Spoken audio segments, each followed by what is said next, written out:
देश की सबसे बड़ी और सरकार की बहुचर्चित प्रधानमंत्री फसल बीमा योजना से इसके अंशधारक किसानों का भरोसा कम होता जा रहा है। हालांकि हाल में इसके स्वरूप में कुछ बदलाव किए गए हैं। ये बदलाव मांग बढ़ाने वाले साबित हो सकते हैं। पश्चिम बंगाल, बिहार, पंजाब, आंध्र, तेलंगाना और झारखंड में 6 राज्यों ने पहले ही इससे बाहर होने का निर्णय ले लिया है। राजस्थान और महाराष्ट्र जैसे कुछ राज्यों ने इस विषय पर चर्चा चल रही है। तेलंगाना और झारखंड ने फरवरी में बदलाव के बाद इस योजना से दूरी बना ली। मध्य प्रदेश की मजबूरी साथ चलने की है। वैसे किसान पुत्र के राज्य में किसान सुखी नहीं हैं। अपवाद छोड़ दें तो लगभग सभी राज्यों की शिकायत है कि बीमा कंपनियों द्वारा वसूला जा रहा प्रीमियम बहुत अधिक है। कृषि क्षेत्र के बजट का हिस्सा इस योजना में जा रहा है। वैसे राज्य में किसान की उत्पादन संबंधी क्षतियों को ध्यान रखने के लिए अपनी व्यवस्था को प्राथमिकता दे रहे हैं। इसके अलावा बीमा कंपनियां, खासतौर पर निजी बीमा कंपनियां भी इस योजना के संचालन को लेकर बेहद उत्सुक नहीं हैं। कंपनियों, खासतौर पर निजी बीमा कंपनियों में संचालन को लेकर बहुत उत्सुक नहीं है। कंपनियों को कृषि और बीमा कारोबार में वाणिज्यिक रूप से आकर्षक नहीं लग रहा है। उन्हें व्यावहारिक रूप से इसमें दिक्कत आ रही है। कंपनियों को दोबारा बीमा करने वाले तलाशने की समस्या आ रही है। इसके परिणाम स्वरूप उनमें से कई ने इस योजना को त्याग दिया है। पैनल में शामिल 18 कंपनियों में से केवल 10 ही मौजूदा खरीफ योजना में के तहत बीमा करने के लिए उपलब्ध हैं। शेष मैदान छोड़ गई हैं। एक और बीमा कंपनियां नाखुश हैं तो दूसरी ओर किसान को लग रहा है उन्हें पर्याप्त फसल का बीमा नहीं मिल रहा है। हालांकि वे नाम मात्र का प्रीमियम भुगतान करते हैं।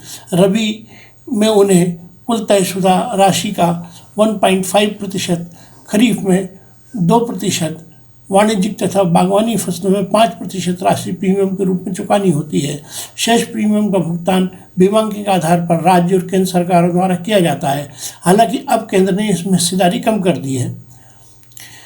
इस योजना में इसीलिए किसान रुचि नहीं ले रहे हैं क्योंकि नुकसान की क्षतिपूर्ति बहुत कम है, भुगतान में देरी होती है और बिना ठोस वजह के दावे नकार दिए जाते हैं। इस बात की पुष्टि कुछ सर्वेक्षण करने वालों ने भी की है।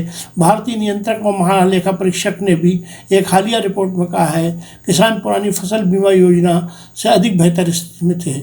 औसतन देखा जाए तो बमुश्किल 30 से 35% किसान ही फसल बीमा कराते हैं। उनमें से अधिकांश वे हैं जिन्होंने बैंक से कर्ज ले रखा है और जिनके लिए बीमा जरूरी है। अन्य किसान इसे अकारण खर्च मानते हैं। वैसे योजना के डिज़ाइन में हाल ही में कुछ बदलाव किए गए हैं जो प्रथम दृष्टया इसे लुभावना बनाने वाले दिखते हैं, लेकिन दरअसल वे अनुत्पादक साबित हो रहे हैं। मसलन किसानों को योजना से अनिवार्य की बजाय स्वैच्छिक भागीदारी बनाना। इस योजना को अपनाने वालों की तादाद घटेगी।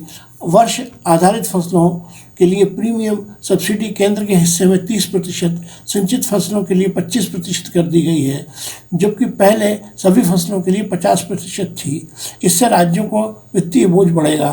केंद्र सरकार को पहले किसान कल्याण की इस अहम योजना में 90% सब्सिडी का बोझ वहन करने की इच्छा जताई थी, लेकिन ऐसा नहीं हुआ।